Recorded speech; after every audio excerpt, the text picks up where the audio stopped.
I should have known Thanksgiving would be like this. It always was. My sister Jessica had arrived at Mom and Dad's house in her new Mercedes, the third luxury car she'd owned in as many years. She worked in pharmaceutical sales, made decent money and never let anyone forget it. Especially not me. Emily's here. Mom had announced when I walked in, her tone somewhere between disappointed and resigned. Not the warm enthusiasm she'd used for Jessica's arrival an hour earlier. I'd driven my 8-year-old Honda Civic, the same one I'd had since grad school. Reliable. Unassuming. Perfect for not drawing attention. Still driving that old thing? Dad asked, glancing out the window. Jessica just got the new S-Class. Fully loaded. My car works fine, I said, setting down the wine I'd brought. Jessica was in the living room holding court with our cousins, Mark, Sarah, and David. She wore a designer dress that probably cost more than my monthly rent, her jewelry catching the light with every gesture.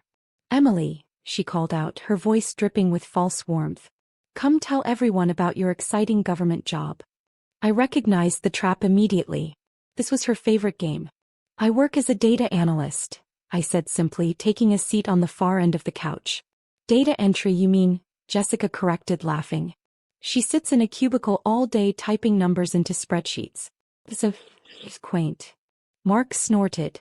Didn't you go to Georgetown? What happened? I did go to Georgetown, I confirmed. Got my master's there too. And you ended up doing data entry? Sarah shook her head. That's rough. What a waste of a good education. I'd heard variations of this conversation for 7 years. Ever since I'd taken my position at what my family believed was a generic government office in D.C. They'd never asked for details. They just assumed. The benefits are good, I offered, which was true. The government benefits were excellent. Especially when you factored in the hazard pay for classified operations and the life insurance policy that came with a top-secret/SCI clearance. Benefits, Jessica repeated, making the word sound like an insult. That's what people say when their job is boring and pays nothing. Dad came in from the kitchen carrying a beer. Jessica just closed a deal that's going to bring in a 6-figure commission. Tell them about it, honey. Jessica launched into a detailed account of her latest pharmaceutical contract while I pulled out my phone. Not my personal iPhone, but the other one. The Samsung in the matte black case that looked like any other smartphone but was encrypted with NSA-grade security and connected to a network that didn't officially exist. 2 new messages. Both routine updates. The situation in Eastern Europe was still developing. The asset extraction in Southeast Asia was proceeding on schedule. Nothing that required my immediate attention. I put the phone away and tuned back into Jessica's story, something about hospital networks and procurement contracts and golf games with executives. Meanwhile, Emily probably can't even afford to go out to dinner, Jessica finished, turning to me with mock sympathy. Do you still have roommates in that tiny apartment? I live alone now actually, I said. Moved to a new place 6 months ago. Where? Mom asked, suddenly interested. Are you still in that sketchy neighborhood? Georgetown, I said. Found a good deal. Jessica's eyebrows shot up. Georgetown? Those apartments start at like $3,000 a month. I shrugged. I got lucky. What I didn't mention was that my apartment was in a building with biometric security, bulletproof windows, and a direct line to the Secret Service field office. The rent was partially subsidized through a program for high-level intelligence officials living in potential target zones. But my family didn't need to know that. Must be a real dump if it's affordable, Dad said dismissively. No offense, honey, but you're not exactly raking it in with data entry. Dinner was more of the same. Mom had made her traditional Thanksgiving spread. Turkey, stuffing, mashed potatoes, the works. We gathered around the table, Dad at the head, and the conversation inevitably turned to careers again. David just made partner at his law firm, Aunt Carol announced proudly. Youngest partner in the firm's history. David grinned. 31 years old. Not too shabby. Incredible, Mom gushed. We're so proud of you. What about you, Emily? Uncle Robert asked. Any promotions coming your way? I'm happy where I am, I said, cutting into my turkey. That's what people say when they're stuck, Jessica interjected. No growth trajectory. No advancement opportunities. Just data entry. Forever. Someone has to do it, I said mildly. But why does it have to be you? Mom asked, and there was genuine sadness in her voice. You were so bright in school. Top of your class. We thought you'd do something important. I felt my secure phone buzz in my pocket. I ignored it. It was Thanksgiving. I mean, look at Jessica, Dad said. She's killing it. Company car, expense account, traveling to medical conferences. That's a real career. And look at you, Jessica added, her voice saccharine. Still doing data entry at some government office nobody's ever heard of. What is it, the Department of Agriculture? Transportation? Something like that, I said. The phone buzzed again. Twice in quick succession. That was unusual but not unprecedented. Probably just the operations center confirming receipt of my earlier status update. You know what the saddest part is? Jessica continued, warming to her theme. She'd had 3 glasses of wine and was feeling bold. Emily could have been somebody. She had the grades, the degree, the connections. And she settled for the most boring, dead-end job imaginable. It's not dead-end, I said quietly. Oh, please. Jessica rolled her eyes. You're 29 years old, making what, $40,000 a year? 50 if you're lucky? With no prospects, no advancement, nothing. You've basically given up on life. My actual salary was $185,000 base, not including the additional classified compensation packages, but I wasn't going to correct her. Jessica, that's enough, Mom said, but there was no real conviction in her voice. I'm just being honest, Jessica said. Someone needs to tell her. Emily, you're wasting your life. You could still go to law school, get an MBA, do something that actually matters. This data entry thing is just sad. The phone buzzed again. 3 times now in the span of 5 minutes.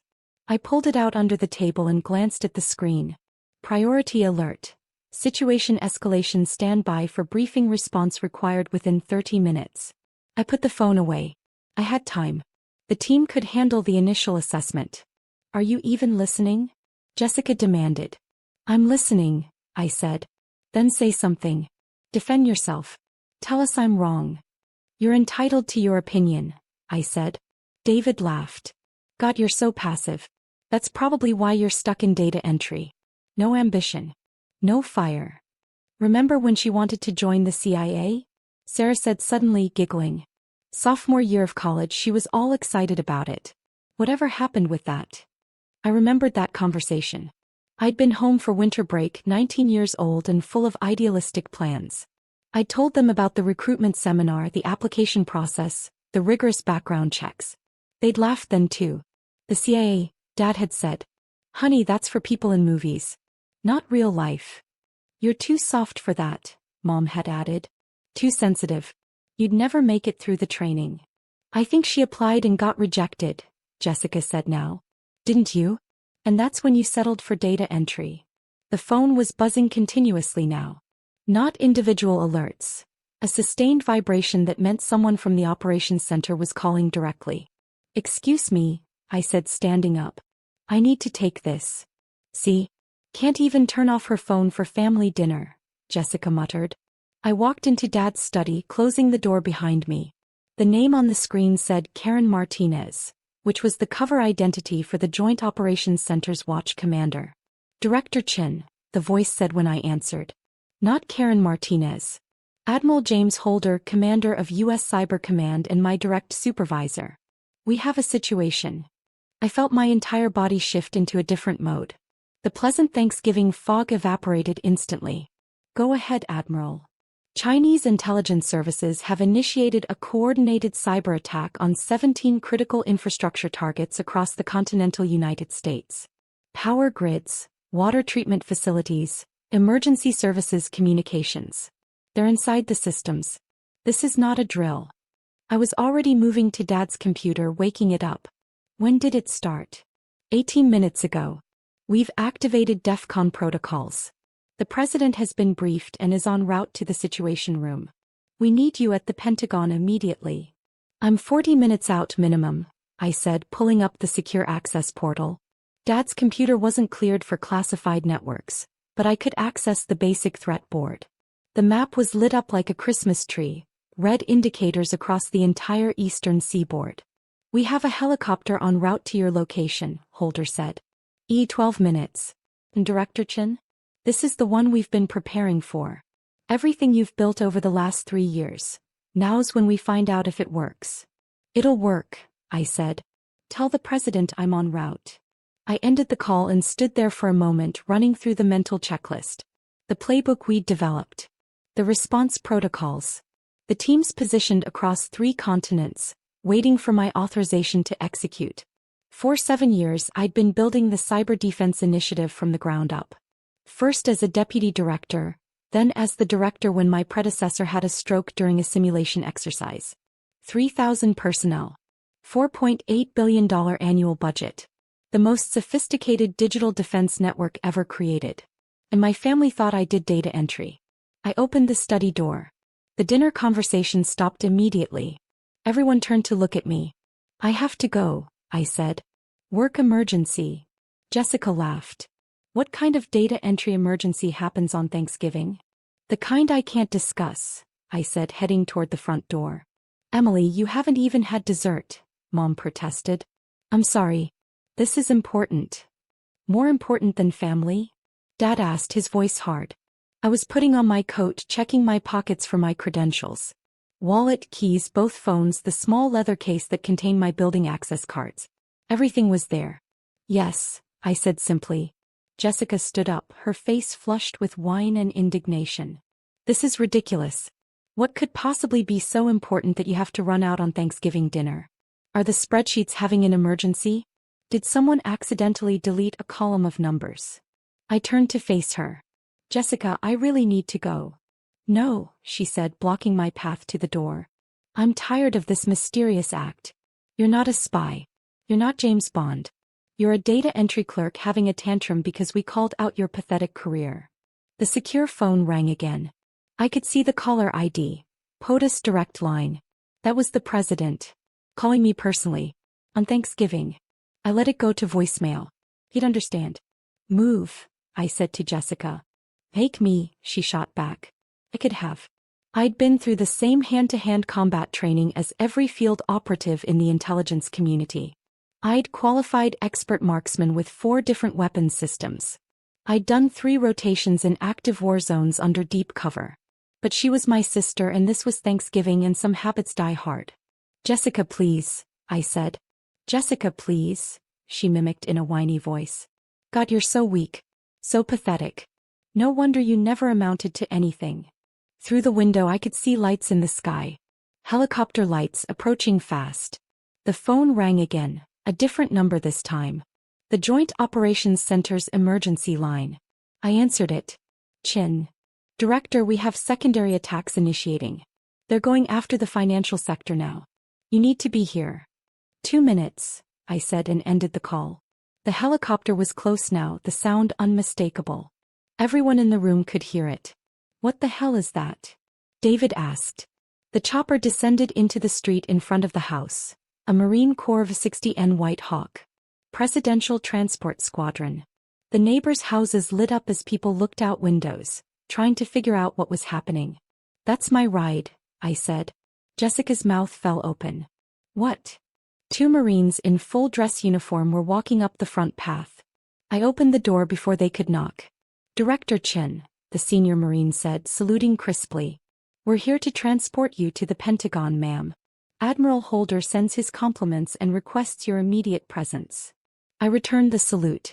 I'm ready, Captain. Ma'am, we have your go bag and tactical gear on board.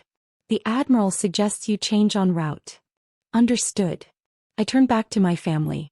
They were all frozen, staring at me like they'd never seen me before. Director. Mom whispered.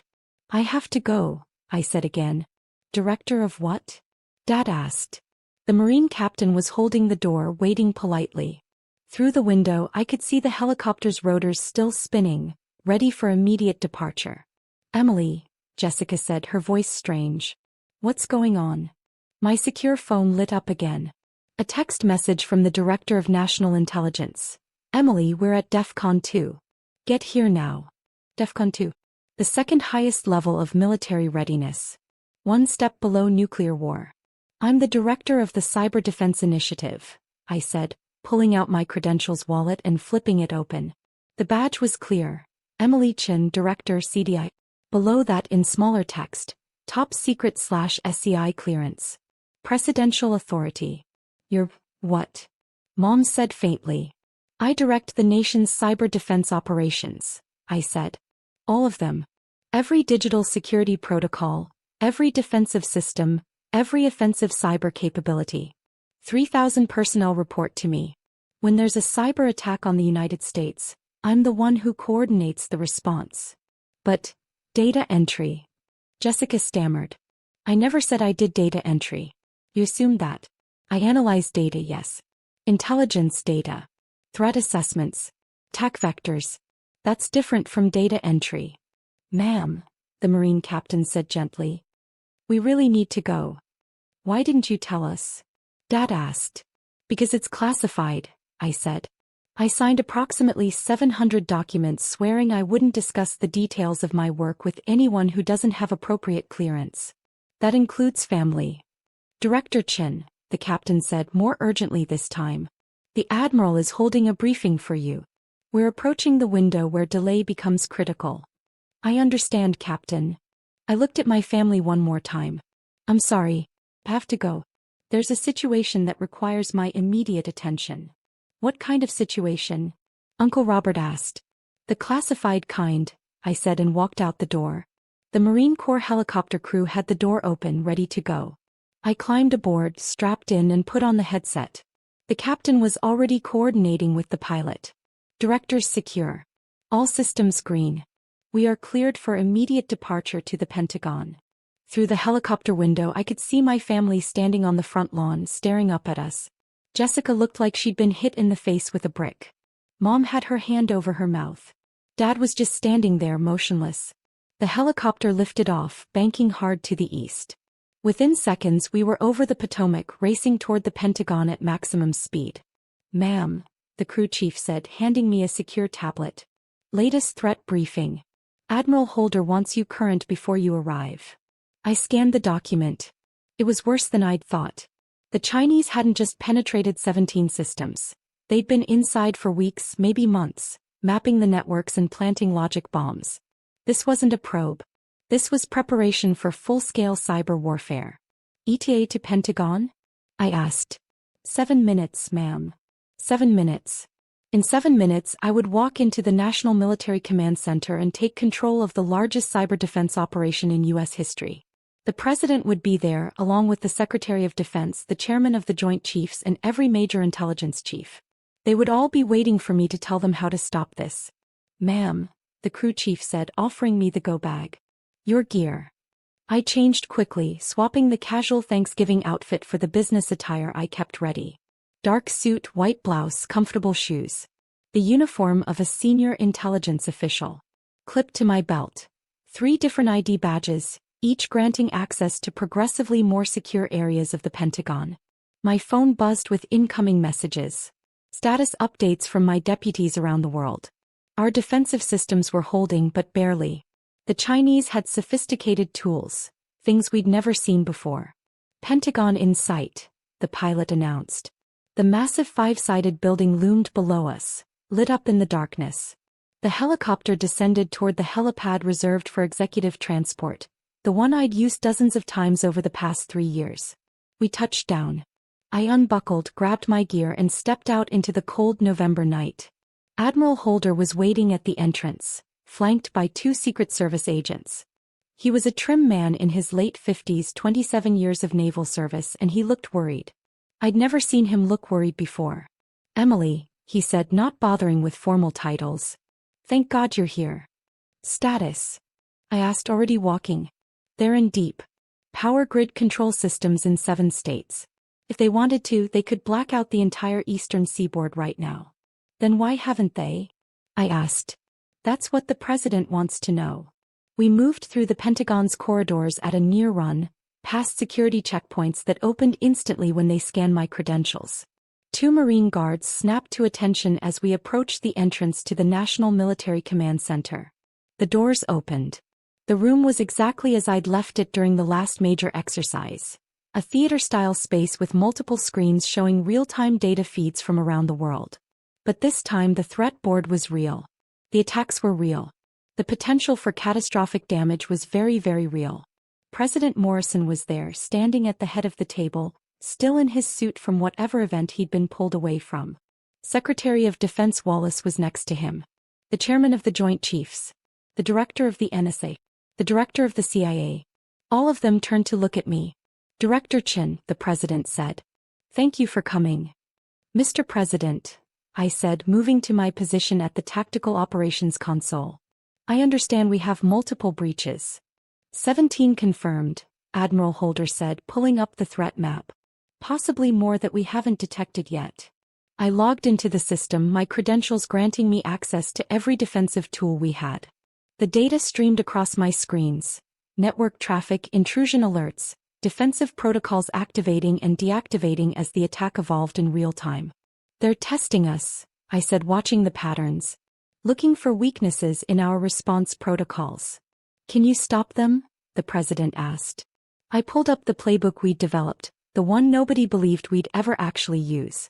Scenario 7, Coordinated Infrastructure Attack by Near-Peer Adversary. Yes, sir, I said. But it's going to get worse before it gets better. Explain, Secretary Wallace ordered. They're not trying to cause damage yet, I said, highlighting the attack vectors on the main screen. They're mapping our responses. Every defensive measure we deploy tells them something about our capabilities. They're learning. So what do we do? The CIA director asked. I looked at the president.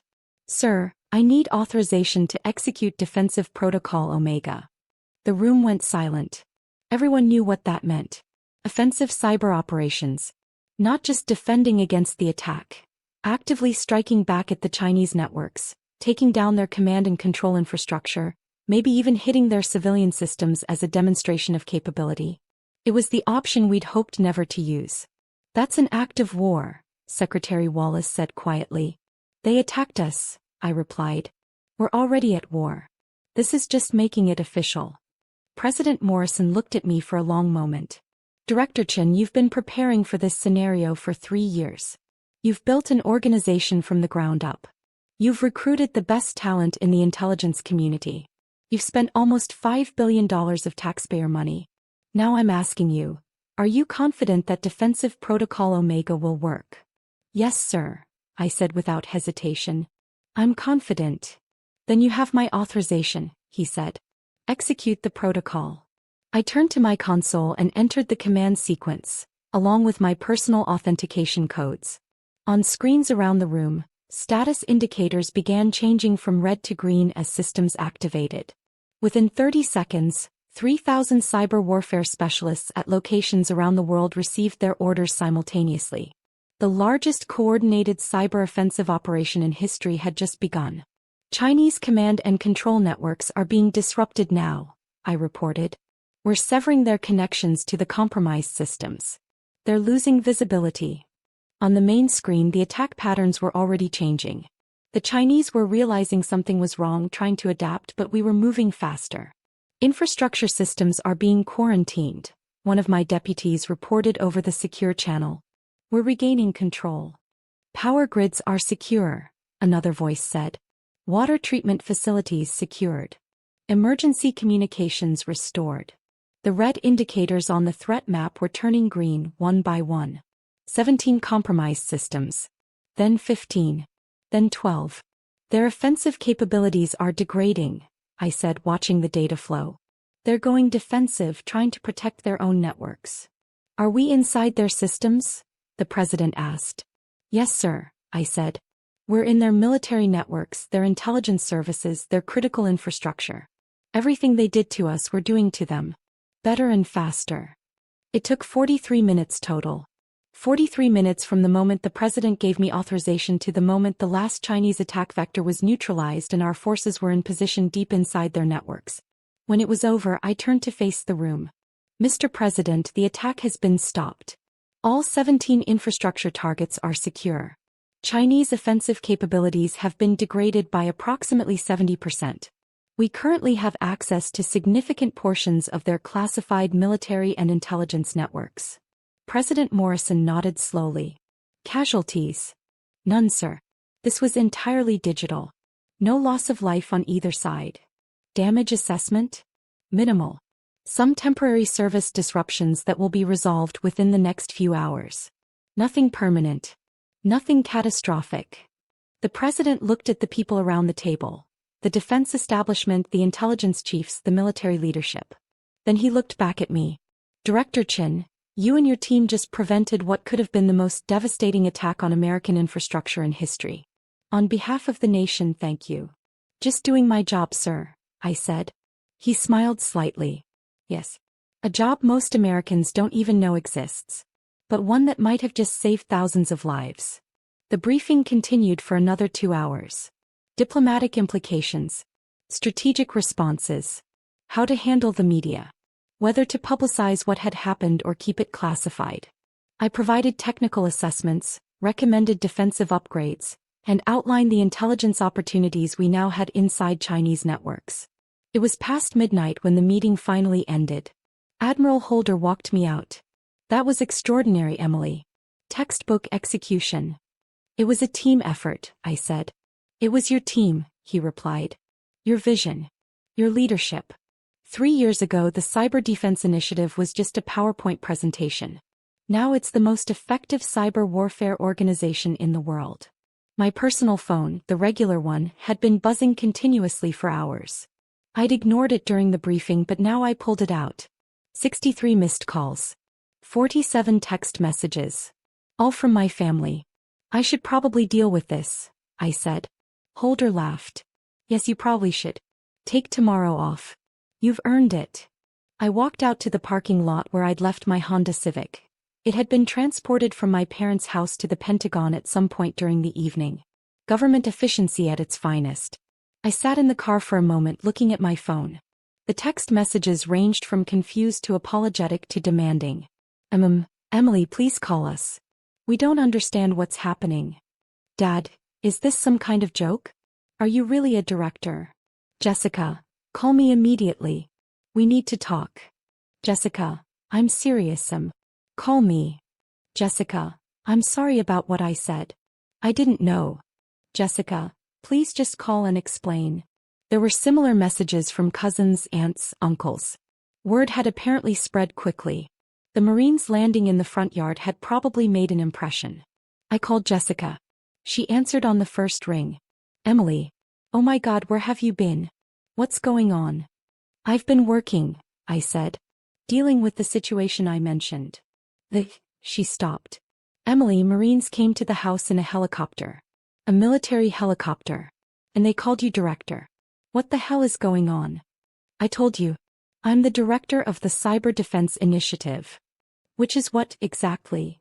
It's the organization responsible for defending the United States against cyber attacks, I said patiently. We coordinate defensive operations, develop counterattack capabilities, and work with the NSA, CIA, and military to protect critical infrastructure. And you've been doing this for how long? 7 years. 3 as director, 4 before that in various deputy roles. Emily, I don't. Her voice cracked. Why didn't you tell us? Because it's classified, Jess. I literally can't tell you. The work I do, the operations I coordinate, the threats we face. It's all top secret. Telling you would be a federal crime. But we're family. Which is exactly why I can't tell you, I said. Family members are the most common security vulnerabilities. You get targeted by foreign intelligence services specifically because you're close to people with clearances. The less you know, the safer you are. There was a long silence. So when we were making fun of you for doing data entry, she said slowly, I was actually directing cyber defense operations for the entire United States. I finished. Yes. Oh my God. It's fine, Jessica. You didn't know. But for years we've been treating you like, she sounded like she was crying now. Emily, I'm so sorry. The things I said tonight, they were horrible. And all this time you were protecting the country, I said. Yes. Mom is freaking out. Dad doesn't believe it. He thinks it's some kind of elaborate prank. It's not a prank, I said. I can't give you details, but tonight there was a significant cyber attack on U.S. infrastructure. I coordinated the response. That's why I had to leave. Is the country safe? Yes, I said. We stopped it. Everything's fine. Another long pause. Can we see you? Jessica asked. Everyone's still here. They want to talk to you. I looked at the clock. It was almost 1 in the morning. I was exhausted, running on adrenaline and coffee. But family was family. I'll come by tomorrow, I said. I need to sleep first. Yeah. Of course. She hesitated. Emily. Yeah. I really am sorry. For everything. Not just tonight. 4 years of being a terrible sister. We're good, Jess, I said, and I meant it. I drove home to my Georgetown apartment, the one with the bulletproof windows and biometric security. The building's night guard nodded at me as I walked through the lobby. Evening, Director Chin. Heard it was a busy night. You could say that, I said. Up in my apartment, I changed into comfortable clothes and stood at the window looking out at the city. Somewhere out there, power was flowing through grids that had almost gone dark. Water was being treated in facilities that had almost been compromised. Emergency services were communicating over networks that had almost been shut down. My phone buzzed one more time. A message from Admiral Holder. Chinese Foreign Ministry has requested an emergency call with State Department. They're backing down. Whatever you did tonight, Emily, it worked. Get some rest. You've earned it. I smiled and set the phone down.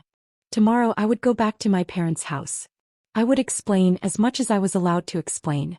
I would probably field a lot of questions I couldn't answer and deal with a family who suddenly saw me very differently. But tonight I had done my job. I had protected the country. I had proven that the Cyber Defense Initiative wasn't just a bureaucratic exercise. It was a vital shield protecting American lives. And if my family finally understood that I wasn't just some data entry clerk wasting my Georgetown degree, well, that was just a bonus. I went to bed. I had a feeling tomorrow was going to be a very long day.